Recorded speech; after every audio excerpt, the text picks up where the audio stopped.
Velibo. Okay, so it should be 25B and Michal put up where it is for those who are online, for those who are going to watch it on YouTube. Okay, so Bim Lav, and if not, Yiskasa b'mayim v'yikra. Your heart sees your nakedness. In other words, it's clear and there's no your genitals are not covered. Amar Rabbi Lazar said, and I mentioned this when we learned the Mishnah. This answer the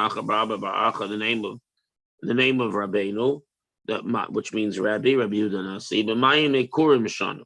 We're talking about your typical mikveh back then, which was muddy water. The damu ka'aris semichta. It's like mud. It's the color of mud, so it covers your body. You can't see down.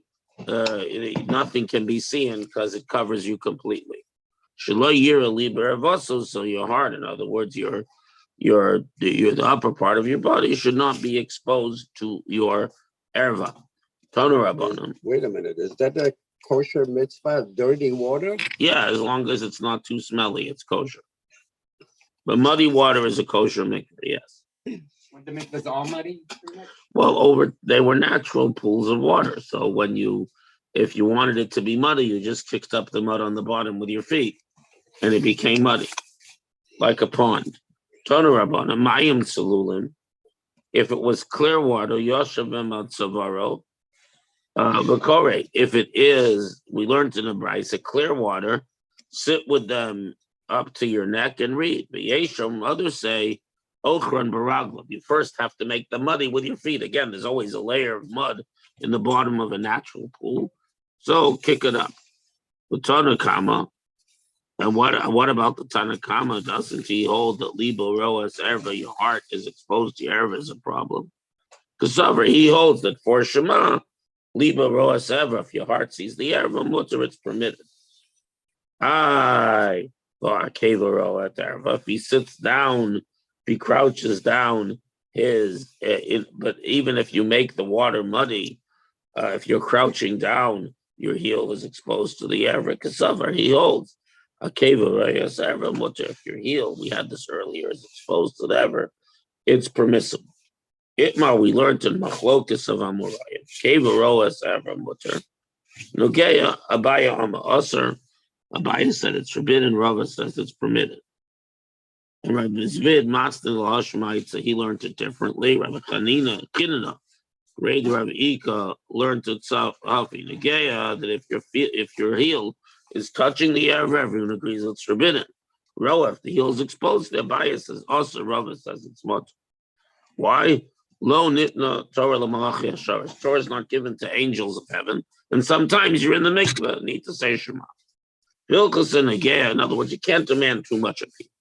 But the halacha is touching is forbidden, seeing is permitted. Omar Rava said, Soa ba'ashoshis, excrement in a glass tube, since it's sealed and doesn't smell, you're allowed to read Shema opposite it. Erva ba'ashoshis, but a forbidden nakedness in a glass tube, which means if there's a window between you and someone unclothed, it's forbidden to read Shema opposite. Why? So the excrement in a glass, you're allowed to read Shema opposite. It's so because Italian milsa, because Soa just has to be covered, and it's covered. Erva, the nakedness in Ashashis is forbidden. Why? Because it says, there should not be seeing on you anything unseemly. Omar Rabbanan. You see it. The Torah says, don't see anything unseemly. Because the problem with erva, with nakedness, is that it brings untoward thoughts.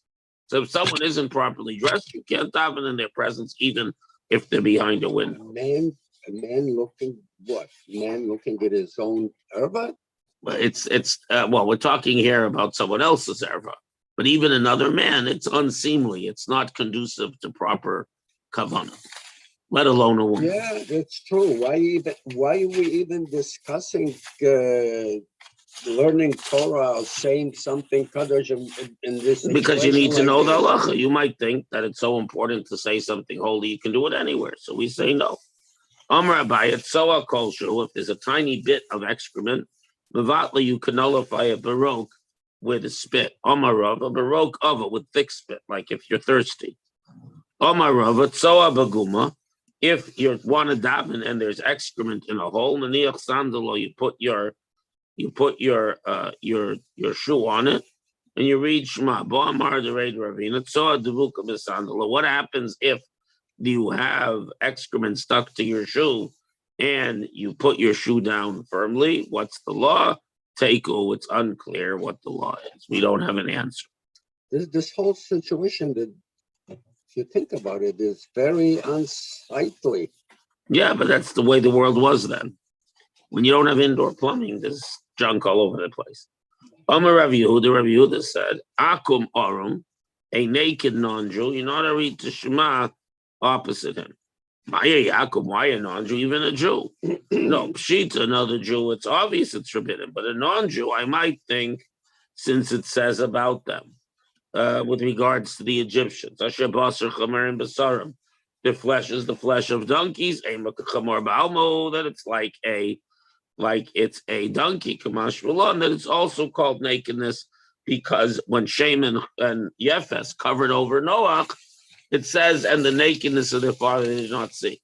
So even though we say of the Egyptians were notoriously not careful about modesty, that the flesh of donkeys is their flesh. In other words, they walk around like the beasts of the field without too much clothes on.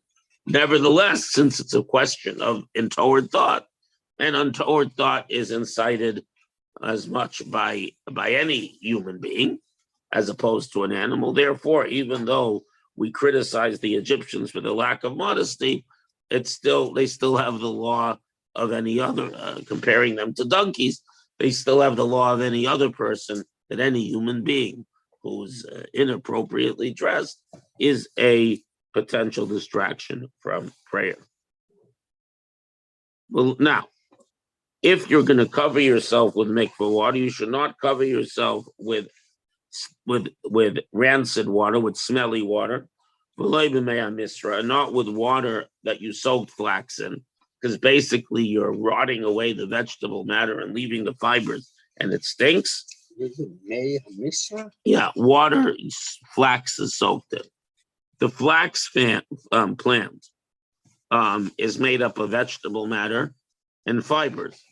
You soak it in water, and the water, basically you ferment it. The water accelerates the bacterial breakdown of the vegetable matter, leaving the fibers. But it smells. So because it smells bad, you cannot, until you put water. Maya Rami Vazil, how much water should you put in? Aliyacha Kamar. Lo Yiskas, you should never cover yourself because it will still stink. Not in smelly water and not in flax soaking water at all. Umereg lion, and if there is urine in your presence, how much you put water, you pour water over the urine, and then you can say the Shema. When you dilute it, turn about a kama mayim kolshu. How much do you put in? The Brisa says any amount. Reb Zaki says a revius. Rav Nachman, machlokas l'besof. The argument is if the urine is already on the ground, but in the beginning, even a small amount dilutes. Reb Yosef says the argument is at the beginning, but at the end, everyone agrees revius. So that's the halacha. You need to have at least 3 to 4 ounces of water. Rav Yosef l'shamei isi revius at the Mayik Rav Zakai. Bring me a revius of water. Bring me a small amount of water, 3 ounces of water, like Rabbi Zakai, to pour on. I guess some kid had an accident, to pour on the urine, and then I can die. Tonu Rabban, we learned in a Braita, Garaf shel rei, a bucket of excrement, of it shel meraglayin, and a bucket of urine. We're not allowed to reach my opposite. Even though there isn't anything in them. and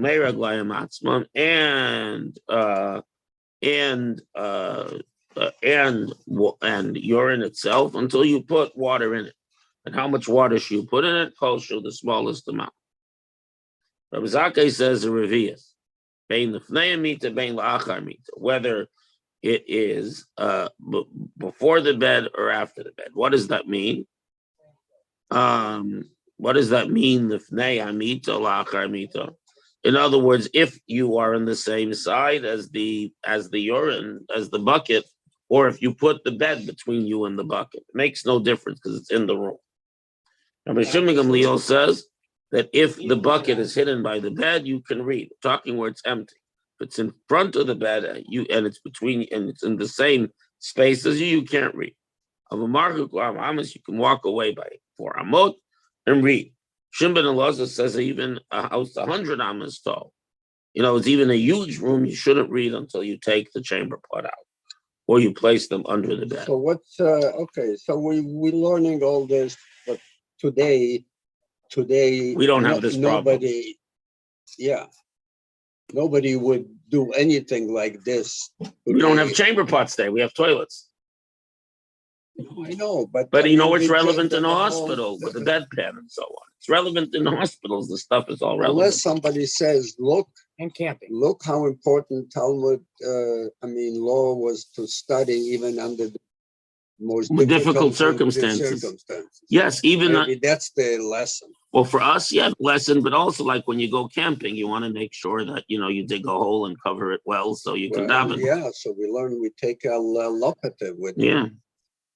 Yeah, I have, Glock makes excellent firearms, but they make a fantastic collapsible shovel. Really? That's very sharp, and there's a saw in the thing, and it's very strong. I've used it camping, and it digs a nice hole very quickly, and it weighs next to nothing.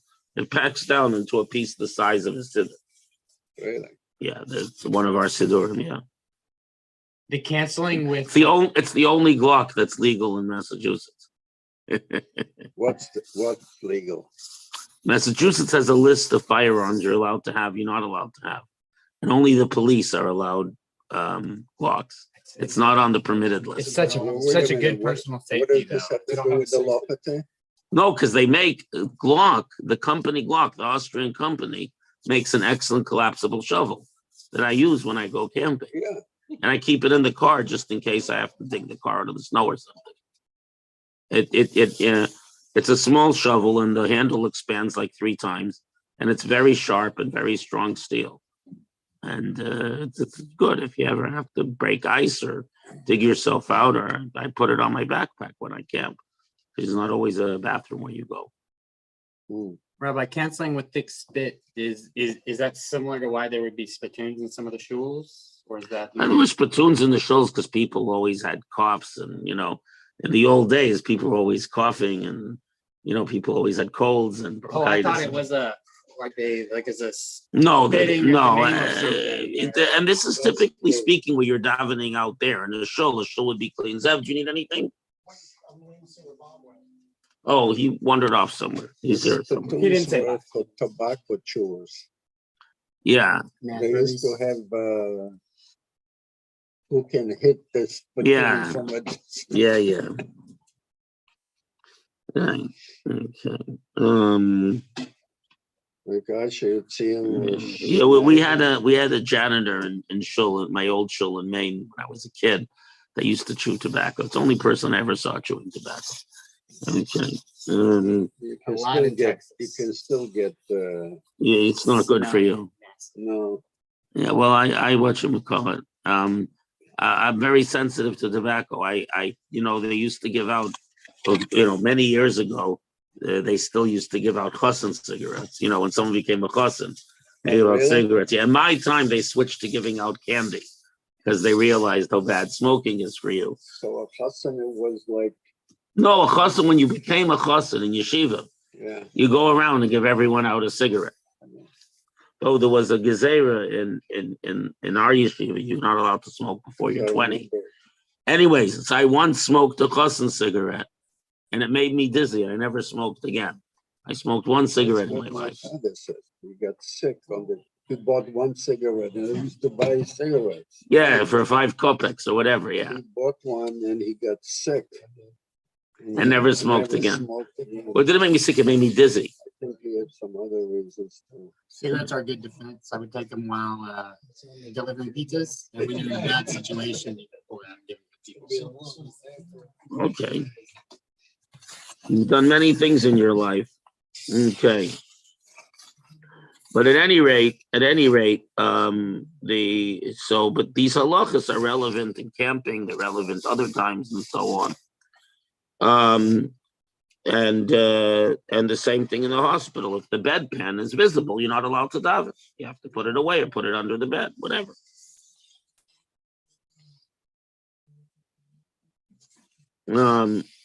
Okay, so right, okay. Right. So so the question is, Heichi Kamar, what does he mean? If the bedpan is behind the bed, you can read right away. If it's in front of the bed, you keep it away for Amos. So maybe when it's behind the bed, you still have to keep Amos away from it. And before the bed, you don't read at all. Tashemar B'Shimon Elazar says, Achar Mita, this is the halacha. Behind the bed, you read right away. In front of the bed, you go 4 amos away and you read. Shmuel Gamliel says even a room of 100 amot, you shouldn't read until you take the bedpan out. Or you put them under the bed. Boy and Ifshin Talain, we solved our question. Masnis and Kasha Adadi. The Brachot contradict each other. So the answer is Eipach Basraisa. Switch the back, the second one, and give Rabbi Shimon Gamliel the same opinion he says in the first.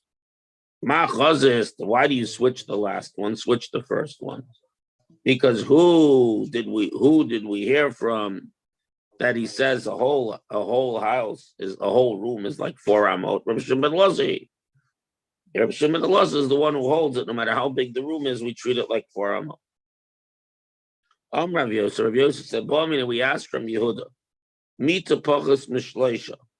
If the bed is less than 3 tefach off the ground, it's considered lovud, which means slammed onto the ground. So it's considered solid. What about 4, 5, and 6, 7, 8, 9 tvachim? Amalei, I don't know. Asara 10 tvachim is definitely not a question because that's considered in the room if it's 33 inches tall.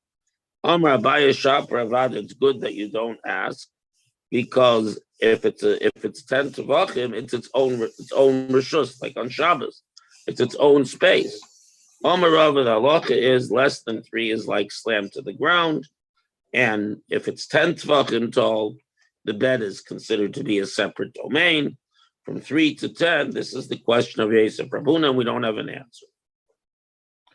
Amar Rav Salachas Rav Shimon ben Elazar that no matter how big the room is, you have to remove the chamber pot.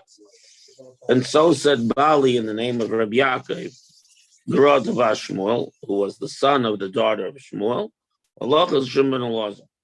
And Rava says halachas is not like Shimon ben Elazar that 4 amot is enough. Rav Achai Isik Librei Bei Rav Yitzchak bar Shmuel. He was involved in the wedding of his son in the household to the daughter of Yitzchak bar Shmuel bar Marta, the son of Marta, who was a very famous woman, the daughter, I believe she was the daughter of Rav Nachman.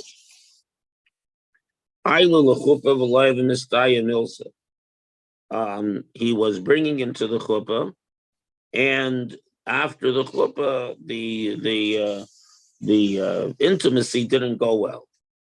Also, he told his father nothing's working. He saw there was a Sefer Torah. He says, that's why he says, you endangered my son because there was a Sefer Torah in the marriage room. The Tanya base, I'll Sefer Torah tefillin, you're not allowed to have marital relations. So you remove them. Or you place the vessel within a vessel. So because there was something holy there, his son instinctively felt that he couldn't be intimate. In a vessel which is not their vessel. In other words, for a Torah scroll, well, that's clearly what happened because after they removed the Torah, everything worked fine. They had lots of kids. Didn't get enough instructions. You don't need instructions. Even the horses in the barnyard know what to do. But a vessel that is not a vessel, But the kli, shu kliyim, but a vessel that is the vessel, even 10 is like 1. So the tefillin bag, for example, doesn't help. If you have a chamber pot in the room or you want to be intimate with your spouse, you need to put it in a bag and another bag, or wrap it in one undershirt and another undershirt. It needs to have 2 barriers that are not a holy object, because the bag is a holy object. See, Sefer Torah covers holy object. And now we're going on to page 26a. We're almost done the chapter. Amar Rava, blima kamatra kli beto kli dami. If you place a shirt inside a closet, that's like a vessel within a vessel. That's the end of the Amud. Right, we're now on 26a. Amar Rabbi Yeshua ben Levi. Yeshua ben Levi said, Sefer Torah tzara classes by mechitza asar. Wait a minute. It starts. We're 26a1. A kamatra? Yeah, kamatra means a closet for books. Kamatra? Yeah, it's a closet with a door. Yes, So when you yes. close the door or the drawer, like a drawer, so you close the drawer and it's wrapped in a cloth, it's considered one vessel within another. They were speaking. Today we say something in English, and then it was in Greek.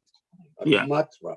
Right. Doesn't sound like a Hebrew name. It's not Aramaic, but it's probably borrowed from the Greek or the Latin. Kechli b'toch kli. Rabbi Yeshua ben Levi say for Torah lasis mechitza asar. A Torah scroll, it's not enough just to put it in a vessel. You have to make it a 10 tefach tall wall. Mazurta came to the house of Rav Ashi, the Mabar Rav Ashi. He saw the room of Mabar Rav Ashi, there was a Sefer Torah there. And he made him a chitza 10 tefach tall. Amalei, who do I follow? Rabbi Yeshua ben Levi. Amar, Rabbi Yeshua ben, For what? he had a little 1-room apartment. So in order that he should be able to be with, because it's what they learned from in those days. So he made a little wall of 10 tefach so he could be with his wife. Amar, so he says, Rabbi Yeshua ben Levi only says you don't have another room. Marisla, you have another room. Amalei lava gatoi, I didn't realize it. In other words, the halacha is that a mechitza or a bag helps if you have a issue. Oh, Mr. Shama is going to contact you. He wants to know about projectors. I told him to contact the office. Stephanie goes to school. She's in California, but she's having her husband bring over the. Kama yarchik me'anim in it. So how far do you keep away from them and the garbage? 4 amot. So 6 feet. How much you keep away? Amarav, Skor, Amarav, Huna, Loshano, Lachor behind you. Fun of, but in front of you, you have to keep away as far as you can see. And so not just for Shema, but also for Shmona Esrei. Ini, is that the case? Amarav from Bar Papa, in the name of Chista, a person can stand opposite a bathroom and pray. What are they talking about there? The bathroom that doesn't have any excrement in it. Like our bathrooms, right? In other words, you can pray opposite the door to a bathroom because you flush. There's nothing there. I'm surprised that even then, they shouldn't have been studying Torah and all this under these circumstances. Wherever you go, they study. No, Yossel. Wherever they walked, they studied Torah. They were constantly studying Torah, so they have to know where they can study Torah. Every moment they were studying Torah. They were reviewing by heart. They were supporting them. They were studying. Well, they were porters, they were blacksmiths, they were farmers. While they pushed the plow, they studied Torah. Why they delivered pizzas, they studied Torah. While they banged on the blacksmith hammer, they studied Torah. Which means that if, let's say, you're a porter, you walk in all kinds of places, you're studying Torah, and you see a pile of dreck, so you can't study Torah. That's what life was like. They all worked for a living. Okay, he studied Torah. He was talking to himself. Yeah, they all knew it by heart. They knew the whole Mishnah by heart. To be a rabbi, you have to know the whole Mishnah by heart. No monkey business. Mishnah is just the beginning. Right, but I'm saying at the very least, that's the minimum to be called rabbi. Rabbi Yosef Bar Chanina, didn't Rabbi Yosef say that the bathroom that we say you can't read Shema or daven in front of it, even if it doesn't have excrement? And the Beis HaMerchatz and a bathhouse that you shouldn't pray even though it doesn't have a person? A brand new one that was never used. Bomi boiler Ravina, his minul basically say, what if you set aside a room as a bathroom? Do we say there is set zimun, there is preparation, or is not zimun? When they asked Ravina Lameka Malay Litzluya Bagave, he wanted to know if you can daven in front of a new bathroom that has never been used. I will connect though, it's right in it, but opposite, no. Omar Rava Hani Batakasi the Persoi. The Persian bathrooms, even though there is excrement in them, because Tumendomo, they are considered closed up. Why? Because they dug a very deep. The Persians were known for their cleanliness, so they dug a very deep pit, and then they dug a tube going from where they sat at an angle, so the excrement would roll down the tube into the cesspool, into the big pit, into the septic tank, and it wasn't smelly. So their bathrooms, you can daven opposite one of those bathrooms because it's considered sealed up because the hole was so deep. Okay, and we'll finish the chapter tomorrow and move on. There is no class Tuesday. There will be class Wednesday and Thursday. I'll send out an email. We just finished to the Mishnah, right? Yeah, we have a little bit more for the chapter. And not yet, soon, tomorrow. And no, I'm sorry, on Wednesday. We're not learning tomorrow. We're learning Wednesday and Thursday. Didn't you get my email? I don't know. I sent I don't think. When did you send it? yesterday morning. The email says that I am going to be at Mount Holyoke Wednesday and Thursday, koshering for that big thing that we're supervising. I'm going to be here for Shachris and classes. Therefore, I'm taking the day off Tuesday because I want to be there to help Joe Morse Wednesday and Thursday. It's a big thing. It's 22 days, 130 kids. It's a big deal. And it's our house. Okay, Rabbi Shakaya. What are they gonna pay you to kosher the kitchen? They're paying the VOD. They're paying the VOD. What are they paying the VOD? I think we charge them 500 or 1,000, but Joe is getting 6,000 for 22 days. That's $300 a day. $250 a day. It's 24, 25 days total. He's getting actually $62.50 because basically he has to be there all day. So we charge $25 an hour, but if it's there a full day, we treat it as 10 hours. Yeah. So he gets paid well, and the VOD will get 500 or 600, depending on how much time I spend there. Yeah. Have a good day, everyone. Thank you, Rabbi. Rabbi, I thought the spittoons were